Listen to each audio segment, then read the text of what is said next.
ప్రస్తుతం మనం స్పాట్ దగ్గరే ఉన్నాము. ఇదే ట్రాక్ పైన ఇక్కడే మరి విజయశాంతి రెడ్డి అంటే ముందు బాబు నడుస్తూ ఉన్నాడు. తర్వాత తల్లి నడుస్తూ ఉంది. తర్వాత కూతురు నడుస్తూ ఉన్నారు. ఒకరి తర్వాత ఒకరు నడుచుకుంటూ ఒకరి వెనకాల ఒకరు నడుచుకుంటూ కూడా మృత్యువుకి దగ్గరలోకి ఒడిలోకి వచ్చేసి ఇదే ప్లేస్‌లో మరి ఇక్కడొకరు, అక్కడొకరు, అక్కడొకరు కూడా మరి ట్రైన్‌కి ఎదురుగా ఎళ్ళినట్టు మనకు తెలుస్తుంది.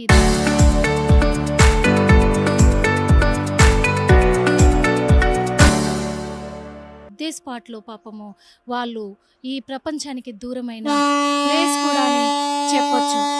కరెక్ట్‌గా 12:38 అంటే 12 గంటల 38 నిమిషాలకి ఇక్కడికి చేరుకోవడం జరిగింది.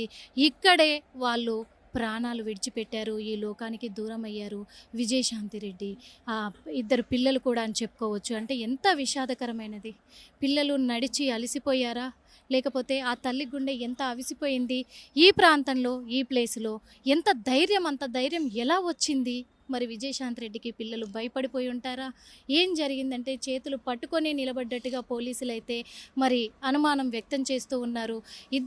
ముగ్గురు చేతులు ఒకరి మీద ఒకరు చేతులు పట్టుకొని ధైర్యం చేసుకొని, ధైర్యాన్ని కూడగట్టుకొని, దుఃఖాన్ని దిగమింగుకొని, గుండెలు పగిలేలా రోదిస్తూ కూడా ఈ స్పాట్‌లోనే ప్రాణాలు విడిచిపెట్టడం కూడా జరిగింది. ఇది ఇక్కడ జరిగిందంతా కూడా ఇలాంటి దుర్ఘటన ఎవరికి రావద్దని అనుకుంటున్నాము.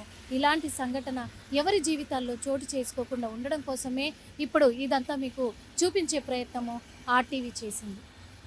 Local to global news at your fingertips. మీ చేతిలో ఒక ఆయుధం. Download Raw TV app. Media legend Ravi Prakash is back.